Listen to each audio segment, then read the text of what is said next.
Left to die in the brutal, unforgiving desert, a grieving widow stumbled upon a pioneer wagon buried in the sand. But when she pulled back the ancient canvas, what she found inside brought her to her knees in tears. It was a discovery that would not only save her life, but bring down the most powerful and corrupt empire in the entire territory. Tell us down here in the comments, what is your name and where are you listening from? Click the like button, subscribe to the channel, and let's get into the story. The wind sweeping across the barren cemetery of Oakhaven carried no comfort, only the dry, choking dust that seemed to coat every surface and every soul in the town. Rosa Delgado stood perfectly still, her black mourning dress whipping around her ankles, her dark eyes fixed on the raw, freshly turned earth. Beneath that dirt lay her husband, Miguel. He was a good man, an honest accountant who had made the fatal mistake of believing that the truth mattered. They called it an accident. The town doctor had kept his eyes averted when he signed the certificate, muttering something about a frightened horse and a tragic fall in the canyon. But Rosa knew the truth.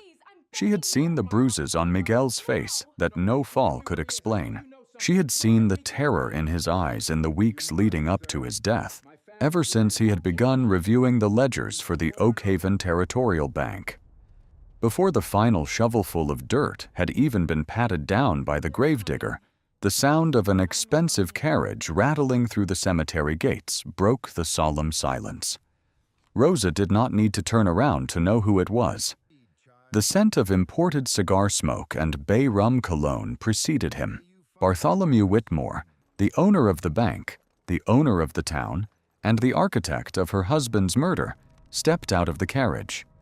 He was an impeccably dressed man, his silver hair perfectly coiffed, his boots polished to a mirror shine that mocked the dusty poverty of everyone around him. He did not remove his hat in the presence of the dead. He walked up to Rosa, a patronizing smile playing on his lips.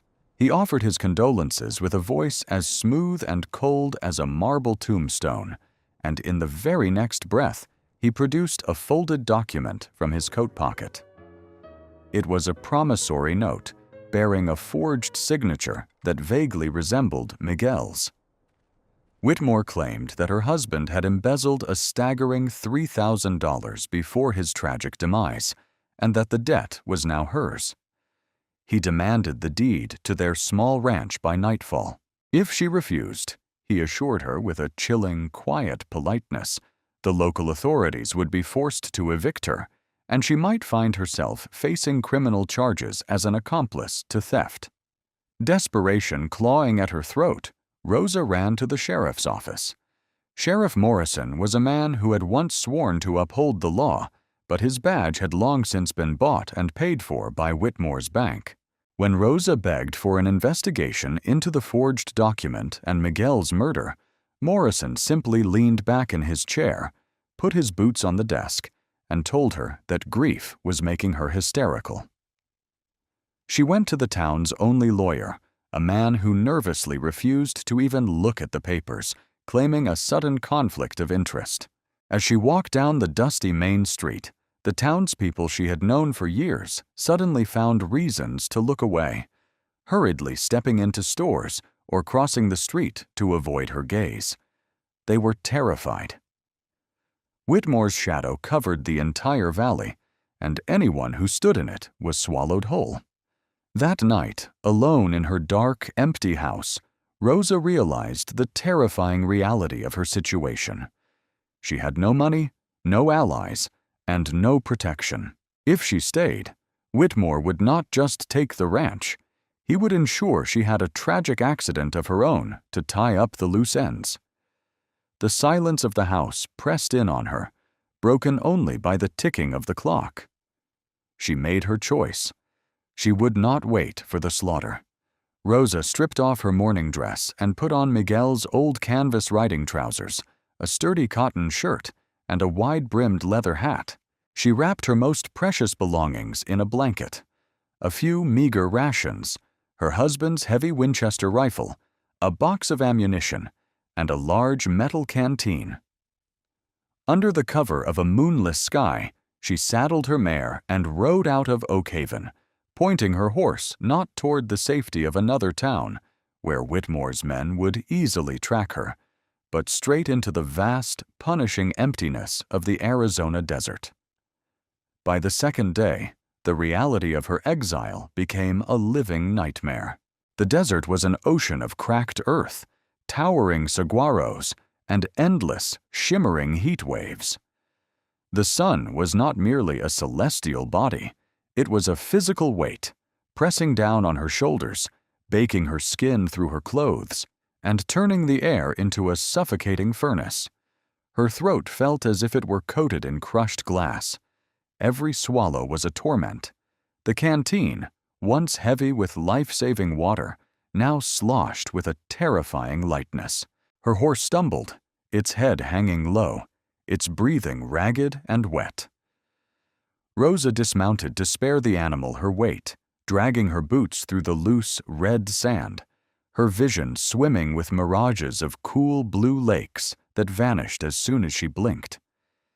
She walked until her boots felt filled with lead, until her lips cracked and bled, tasting the coppery tang of her own despair. She thought of Miguel, of his gentle smile, and the burning injustice of it all fueled her legs when her muscles screamed for rest. But determination alone could not generate water. On the afternoon of the third day, the horse collapsed. It simply folded onto the burning sand, letting out a long, shuddering breath, and did not move again. Rosa fell to her knees beside her only companion, tears stinging her raw eyes, evaporating before they could even roll down her cheeks. She took the rifle, her nearly empty canteen, and began to walk alone. She knew she was dying. The silence of the desert was deafening, a vast, indifferent tomb waiting to swallow her without a trace. Just as the sun began to dip below the jagged horizon, painting the sky in violent streaks of purple and blood red, her blurred vision caught sharp, unnatural angles rising from the desert floor in the distance. She dragged herself forward, her mind convinced it was another hallucination. But as the shadows lengthened, the shapes solidified. It was a town, or rather, the skeleton of a town. Rotting wooden facades leaned against each other like exhausted old men. A rusted saloon sign swung on a single hinge, creaking mournfully in the evening wind. It was Silver Springs, a mining settlement she had heard whispers of in her childhood, a place that had supposedly dried up and died decades ago. Rosa stumbled into the ghost town, collapsing near what used to be a central plaza. She crawled toward a dilapidated building that looked like an old livery, praying for a well. She found a depression in the earth, lined with cracked stones, but it was choked with dry weeds and sand. There was no water. Defeated, she curled onto her side, ready to let the darkness take her. But as the moonlight washed over the ruins, something strange caught her eye. At the edge of the town, partially swallowed by a massive dune that the wind had built against a rock wall, there was a shape. It was curved, unnatural for the jagged landscape. Mustering the very last remnants of her fading strength, Rosa crawled toward the dune. As she got closer, she recognized the weathered gray wood of wheels. It was an old pioneer wagon, its lower half completely entombed in decades of packed sand. The heavy canvas top, though faded and stiff with dust, was miraculously still intact, lashed tightly to the wooden hoops. Driven by a primal instinct, hoping against hope that there might be a sealed barrel of water inside, Rosa began to dig. She dug with her bare hands, ignoring the pain as the coarse sand tore at her fingernails and scraped her knuckles raw. She worked for what felt like hours in the freezing desert night, moving the earth until she exposed the wooden tailgate.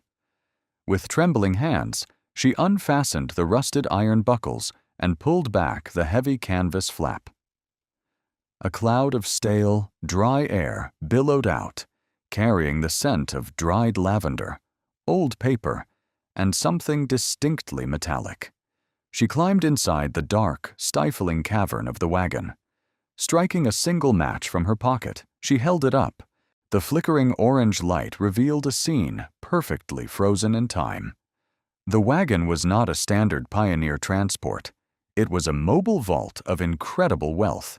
Stacked neatly in the back were several heavy leather trunks with brass fittings. The match burned her fingers, and she plunged the wagon back into darkness, but her heart was pounding a frantic rhythm against her ribs.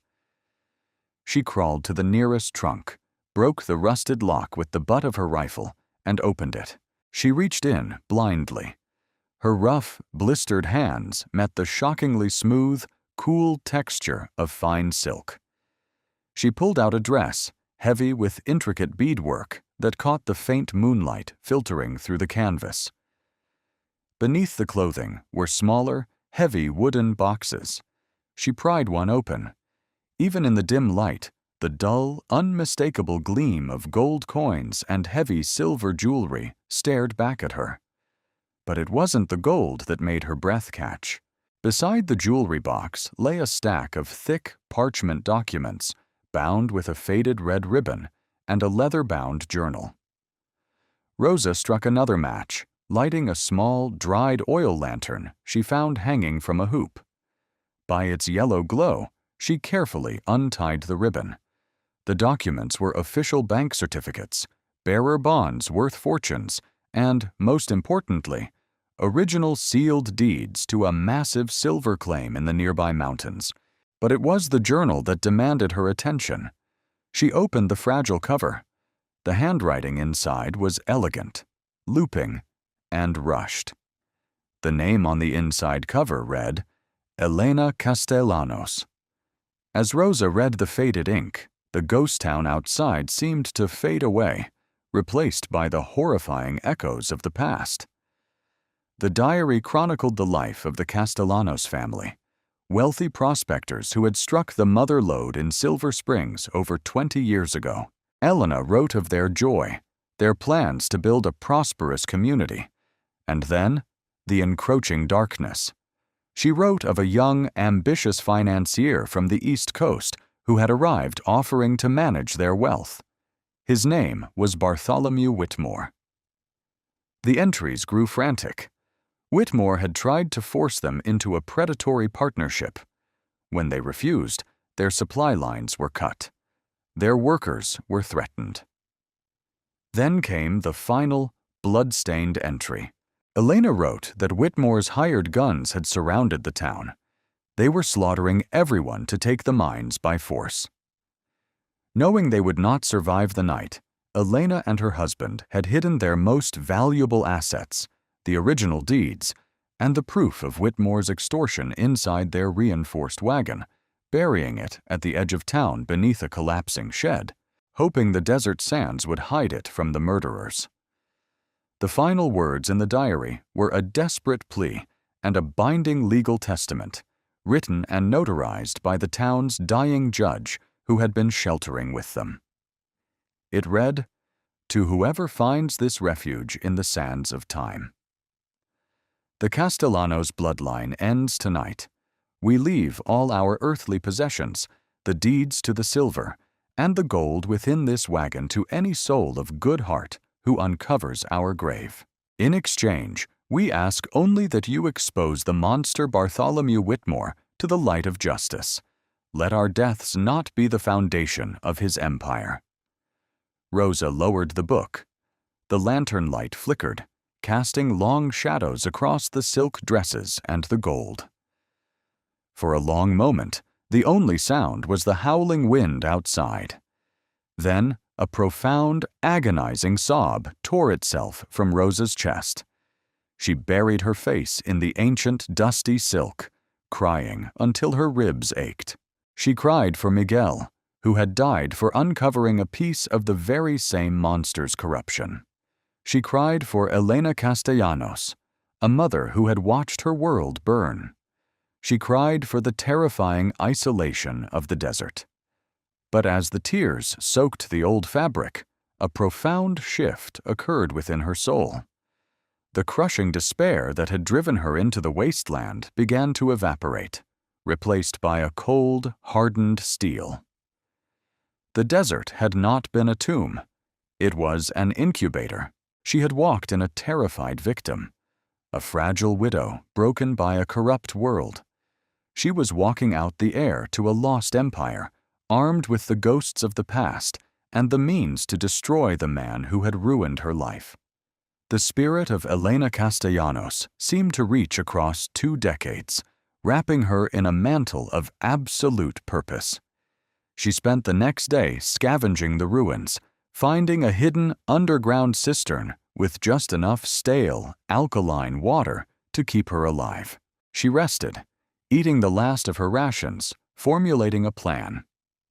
She could not just walk into town with gold. Whitmore controlled the law. She needed federal intervention. She needed the U.S. Marshals in Tucson. But to get there, she needed to survive the journey. And she was no longer alone in the desert. On the morning of her 5th day in exile, the sound of approaching horses echoed through the canyon walls. Rosa scrambled up a rocky outcropping and peered through a crack in the stone. Below, riding into the ruined plaza of Silver Springs, were 5 men heavily armed with repeating rifles. Leading them was Dutch Kruger, Whitmore's monstrous enforcer, a man with a face scarred by a dozen knife fights and eyes devoid of any human empathy. They had tracked her horse's prints. They began tossing the old buildings, kicking in rotten doors. Rosa knew the wagon was too well hidden by the dune from a distance, but if they walked the perimeter, they would find it, and her. Grabbing her rifle and the satchel containing the journal, the deeds, and the gold coins, she slipped out the back of her vantage point and sprinted quietly toward the dark, gaping mouth of the abandoned silver mine carved into the canyon wall. She slipped inside just as one of Kruger's men shouted from the plaza. The mine was a labyrinth of pitch-black tunnels, smelling of damp earth and oxidized metal. Rosa felt her way along the cold, rocky walls, going deeper into the suffocating darkness. The air grew heavy, pressing against her lungs. She found a side shaft, crouched behind a pile of rotting timber, and waited. The silence was absolute, until the crunch of heavy boots on loose gravel echoed from the mine entrance. They were coming in. Rosa held her breath, her fingers gripped so tightly around the Winchester that her knuckles turned white. The sweeping beam of a bull's-eye lantern pierced the darkness, slicing through the dust motes. "Check the shafts," Kruger's voice boomed, echoing violently off the stone. "The boss wants her found. He doesn't want another loose end like her husband." The accountant thought he was clever, finding the old Castellanos ledgers. "He squealed like a pig when I threw him off the canyon edge. Find the widow. Kill her. Leave her for the buzzards." The horrifying confirmation of Miguel's final moments hit Rosa like a physical blow to the stomach. She bit her own lip so hard she tasted blood, forcing herself to remain absolutely silent while the lantern light swept over the timbers hiding her. The boots walked past, the men moving deeper into the main tunnel. Seizing the momentary darkness, Rosa moved with the silence of a desert ghost. She slipped out of the side shaft, navigating entirely by memory and touch, creeping back toward the faint gray light of the mine entrance. She emerged into the blinding afternoon sun, slipping through the rocks behind the posse's tethered horses. She cut the reins of 4 of them, slapping their rumps to send them bolting into the desert, and swung herself onto the saddle of the fastest-looking stallion. She rode hard, pushing the stolen horse to its limits, leaving Silver Springs and the enraged shouts of Kruger's trapped men far behind. She rode through the night and into the next day, sustained by the sheer, burning force of vengeance and the heavy satchel strapped to her side. When she finally reached the bustling, dusty outskirts of Tucson, she did not stop for food or rest. She rode straight to the Federal Building, a sturdy brick structure that represented the only law Whitmore could not easily buy. Inside, she demanded to see the highest-ranking officer. She was ushered into the office of U.S. Marshal William Foster, a tall, pragmatic man with sharp blue eyes and a reputation for incorruptible stubbornness. Foster looked at the exhausted, sun-blistered woman standing before him in men's clothes, her face caked with desert dust. At first, he listened with polite skepticism. But when Rosa opened the heavy leather satchel and dumped the gold coins, the 20-year-old blood-stained diary, and the original Castellanos silver deeds onto his desk, the atmosphere in the room shifted instantly. She recounted everything: Whitmore's theft of the town, the massacre of the Castellanos family, the murder of her husband, and the forged debts. Foster read the diary in silence. When he finally looked up, his expression was grim. "Mrs. Delgado, this is a remarkable piece of history," Foster said, his voice low, "and it provides motive. But Whitmore has spent 20 years building a fortress of political influence. He has judges in his pocket and senators dining at his table. A diary from a dead woman and your testimony aren't enough to secure a federal warrant for a man of his stature. His lawyers will claim the diary is a forgery. We need hard, undeniable proof of his current financial crimes. We need the bank ledgers your husband found, the original books that prove he absorbed the Castellanos' wealth and used it to fund his illegal operations." "Then we go get them," Rosa stated, her voice devoid of any hesitation. Foster sighed, rubbing his jaw. "The bank is a fortress, guarded day and night by Kruger's men. It's suicide." "I'm already dead, Marshal," Rosa replied, her dark eyes locking onto his. "I died in the desert. The woman standing in front of you has nothing left to lose. I know the layout of the bank. Miguel drew it for me once when he complained about the vault's ventilation. I can get in, but I need someone who knows how to move in the shadows, someone who isn't afraid of Whitmore's guns." Foster stared at her for a long moment, recognizing the unstoppable force she had become. He stood up, grabbed his hat, and led her to a run-down boarding house on the edge of town. There, they met James Holloway, a former Union scout with a face scarred by shrapnel and a quiet, dangerous demeanor. Holloway had his own grievances. Whitmore's bank had foreclosed on his family's farm while he was fighting in the war, leaving his parents to die in poverty. When Foster explained the plan, Holloway didn't hesitate. He simply began checking the action on his revolvers. The plan was meticulously crafted. Foster would quietly assemble a team of 12 trusted federal deputies and position them on the outskirts of Oakhaven, ready to ride in and execute the arrest warrant the moment they had the proof. Rosa and Holloway would infiltrate the town a day early, breach the bank under the cover of darkness, and secure the ledgers. But they faced a critical problem. The ledgers were massive, bound in heavy iron, and locked in the vault. Carrying them out past the guards would be impossible. Foster provided the solution. He handed Rosa a heavy, cumbersome wooden box. It was a state-of-the-art portable Kodak camera, loaded with sensitive glass plates, utilizing a new, explosive magnesium flash powder. "You don't steal the books," Foster explained. "You open them, you photograph the pages Miguel marked, and you get out. The glass plates will be all the proof the federal prosecutor needs." 2 nights later, Rosa and Holloway lay flat on the cold tin roof of the livery stable across from the Oakhaven Territorial Bank. The town was dead quiet, bathed in the pale light of a half-moon. At exactly 3 in the morning, the guards in the alleyway shifted positions to smoke. Holloway moved first. He dropped silently from the roof, crossed the dirt street like a shadow, and scaled the brick wall of the bank, jimmying the lock on a second-story window. He dropped a rope, and Rosa climbed up, the heavy camera strapped to her back, her heart hammering against her ribs.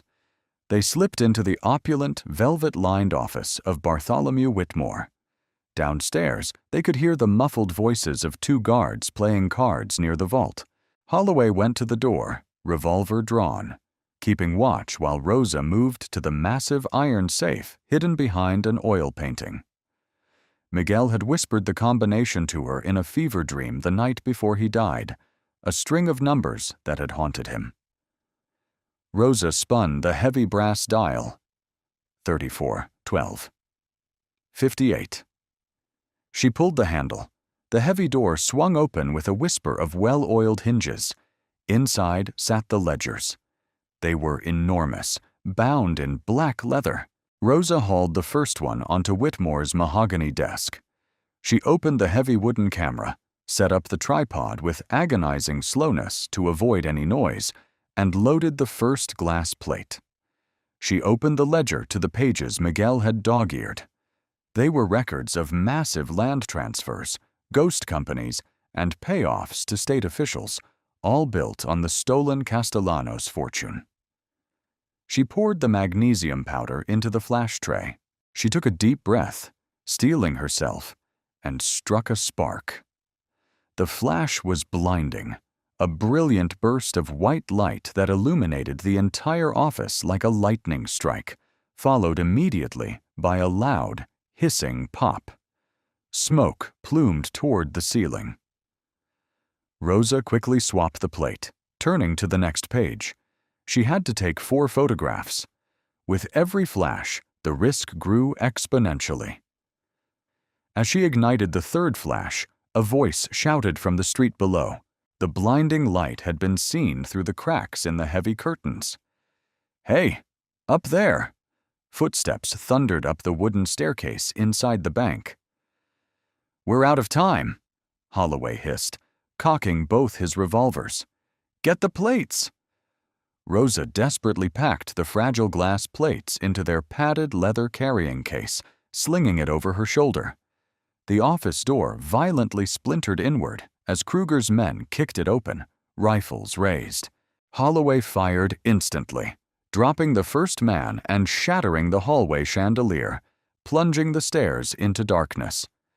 "Out the window!" Holloway yelled over the deafening roar of gunfire. Rosa threw herself out the 2nd-story window, landing hard on the wooden awning below, rolling to absorb the impact.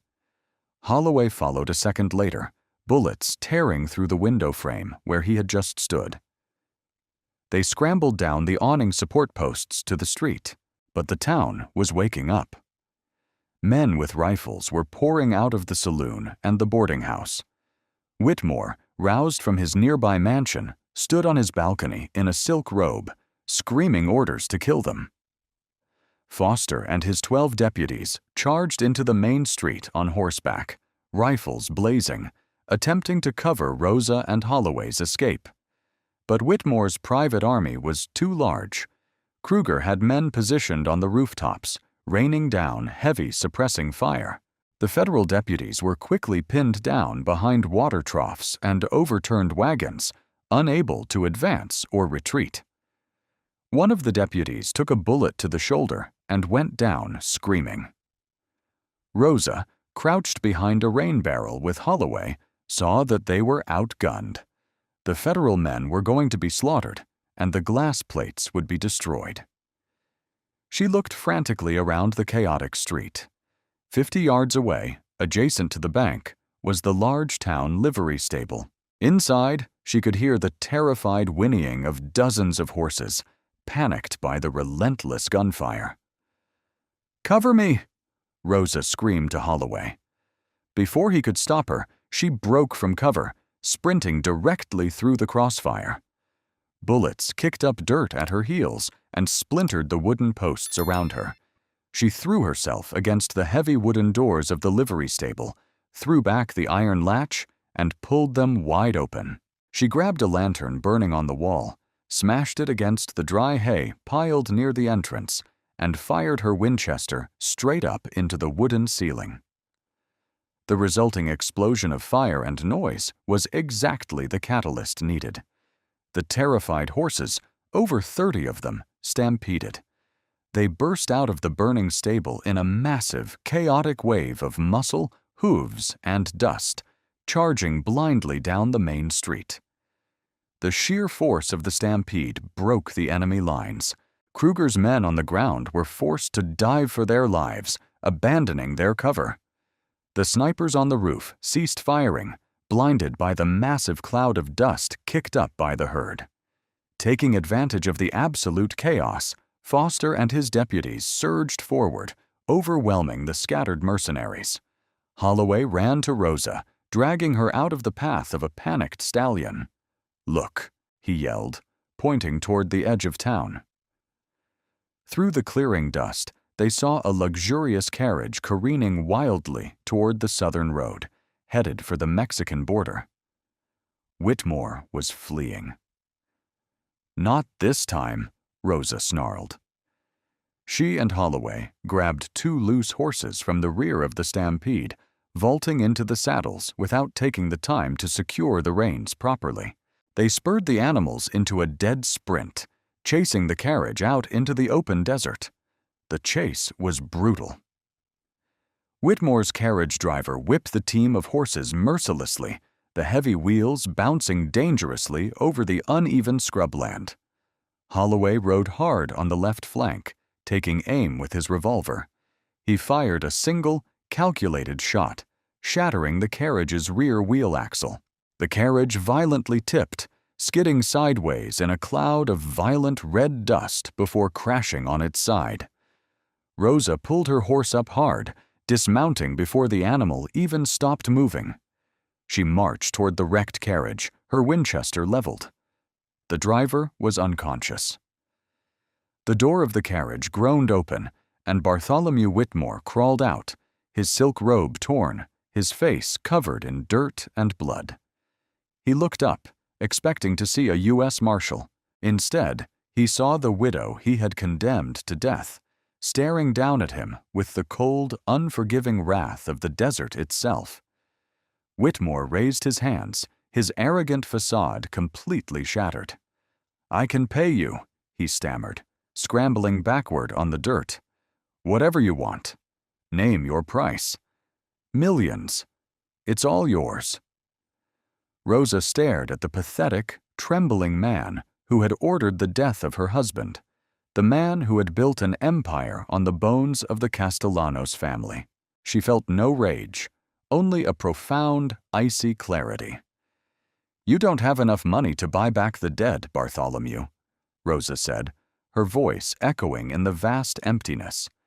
"But you are going to pay." 4 months later, the federal courthouse in Phoenix, Arizona, was a suffocating theater of tension. The summer heat pressed against the tall glass windows, but the gallery was packed shoulder to shoulder.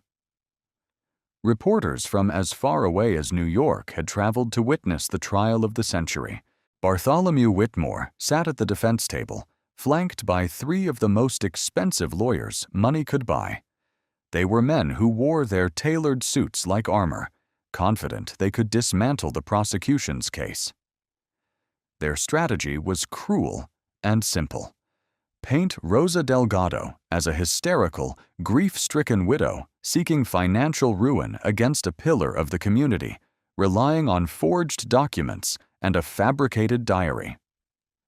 The chief defense attorney, a bulldog of a man named Harrison, paced in front of the jury box.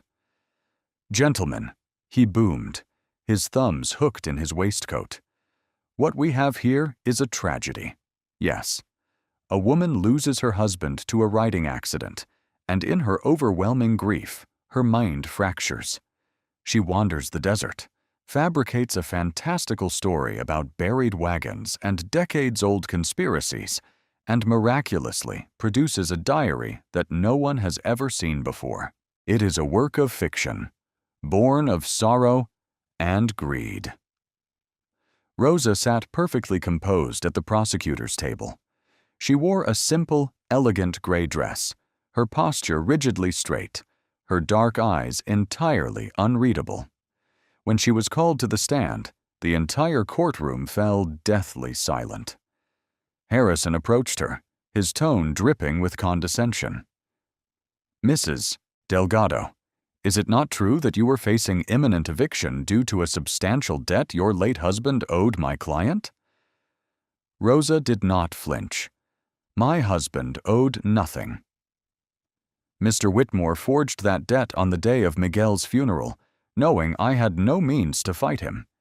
He did it because Miguel had discovered the truth." Harrison scoffed loudly. "The truth? You mean this fairy tale about the Castellanos family? A family that supposedly vanished 20 years ago? Tell me, Mrs. Delgado, if this diary is authentic, if this wagon full of gold and deeds truly existed, why hasn't anyone else found it in 2 decades?" "Because," Rosa answered, her voice ringing clear and authoritative through the silent hall, "for 20 years, Mr. Whitmore employed a private army to ensure no one went near the ruins of Silver Springs, and because the people who knew the truth were either paid off or murdered." Harrison slammed his hand on the wooden railing. "Baseless accusations. You have no proof of these wild claims, only a fragile old book that you could have written yourself." The prosecutor, a sharp-eyed young lawyer appointed by Marshal Foster, stood up. "Objection, Your Honor. We have entered the photographic evidence into the record." Harrison sneered. "Photographs of ledgers that magically cannot be produced in court. Tricks of light and shadow, easily manipulated by any amateur photographer." The judge, a stern man with a heavy white beard, looked over his spectacles. "The photographs have been verified by federal banking inspectors, Mr. Harrison. They show clear evidence of embezzlement and the illegal transfer of the Castellanos' mining rights to your client's holding companies. But they do not prove murder," Harrison shouted, losing his composure. "They prove nothing about the death of Miguel Delgado or the alleged massacre in 1875. This woman is a liar." Rosa leaned forward slightly, her gaze piercing right through the defense attorney and locking onto Whitmore, who was suddenly sweating profusely in his expensive suit. "I don't need to prove the murders," Rosa said softly, but with enough power to carry to the back row of the gallery. "I brought someone who can." The heavy oak doors at the back of the courtroom swung open. The gallery gasped, and a murmur of shock rippled through the crowd. Flanked by 2 heavily armed U.S. Marshals, walking with a heavy limp and wearing iron shackles around his wrists and ankles, was Dutch Kruger. Whitmore leaped to his feet, his face draining of all color. "No!" he screamed, his voice cracking with sheer panic. "He's a liar! He's a criminal!" Kruger slowly made his way to the witness stand. The imposing, scarred enforcer looked completely broken. The federal marshals had offered him a choice: hang alongside his boss, or spend the rest of his life in a federal penitentiary in exchange for his full confession. Facing the undeniable photographic evidence and the sheer, terrifying will of the woman who had outsmarted them all, Kruger had chosen the prison cell. Under oath, Kruger's gravelly voice laid bare decades of atrocities. He described in horrific clinical detail how he and his men had surrounded Silver Springs in the winter of 1875, acting on direct written orders from Bartholomew Whitmore. He confirmed the massacre of the Castellanos miners, and then he looked directly at the jury and confessed to throwing Miguel Delgado into the canyon, again under Whitmore's explicit orders. The courtroom erupted into absolute chaos. The judge banged his gavel fiercely, threatening to clear the room. But the damage was done. The fortress of lies had collapsed. Whitmore collapsed back into his chair, a hollow, empty shell of a man, realizing that his money could no longer shield him from the monstrous reality of his own actions. The jury deliberated for less than an hour. The foreman stood, his voice shaking slightly with the gravity of the moment, and delivered the verdict. Guilty on all charges. The judge looked down at Whitmore with absolute disgust. Bartholomew Whitmore, for the orchestrating of mass murder, extortion, and the theft of the Castellanos and Delgado families, I sentence you to be taken from this place to a federal penitentiary, and there to be hanged by the neck until dead. May God have mercy on your blackened soul. As the marshals dragged the screaming, sobbing banker away, Rosa stood up. She did not smile. She did not cheer. She simply closed her eyes, letting out a long, shuddering breath. The suffocating weight that had rested on her chest since the day of Miguel's funeral finally lifted. Justice, cold and absolute, had been served. Months later, the wind blew gently across the vast Arizona landscape, no longer a harbinger of death, but a whisper of new beginnings. True to the final request in Elena Castellanos' diary, the massive fortune hidden inside the pioneer wagon was claimed by Rosa, but she did not keep it for herself. Instead, she liquidated the gold, reopened the silver mine under fair, unionized labor, and used the incredible wealth to establish the Castellanos Delgado Foundation for Justice. Based in Tucson, the foundation became a powerhouse across the West, providing free legal defense, financial protection, and safe housing for widows, orphans, and families threatened by corrupt landowners and predatory banks. Rosa married Marshall William Foster in a quiet ceremony beneath the cottonwood trees, merging their lives into a unified force for the law. The small ranch in Oakhaven that Whitmore had tried to steal was transformed into a sprawling boarding school for orphaned girls, teaching them mathematics, law, and how to shoot straight. On a quiet Sunday afternoon, Rosa rode out alone into the desert, retracing the path she had taken when she was a terrified, broken woman expecting to die. She arrived at the ruins of Silver Springs. The town was no longer a ghost town. Workers funded by her foundation were rebuilding the structures, preparing to turn the area into a thriving, legitimate mining community once again. She walked past the new construction and out to the edge of the dunes, where a large, open-air pavilion had been built. Beneath it, meticulously cleaned, restored, and protected from the elements, sat the pioneer wagon. Rosa walked up to the heavy wooden wheels, running her hand along the smooth grain. She placed a fresh bouquet of desert lavender on the tailgate. She opened her own leather-bound journal, taking a pen from her pocket, and began to write. She wrote about how a fragile widow had died in the blistering heat of the desert, burned away by grief and fear. But from those ashes, a warrior had been born, armed by the love and sacrifice of a family dead for 20 years.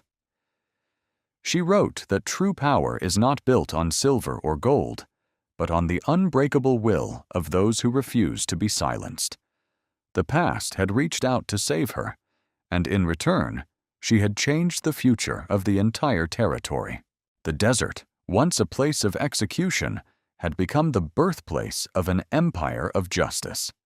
If this story of bravery and justice in the Wild West moved you, subscribe to the channel right now so you don't miss the next inspiring stories. Tell us in the comments what you thought of Rosa's incredible courage. May God bless all women fighting for their dignity and future.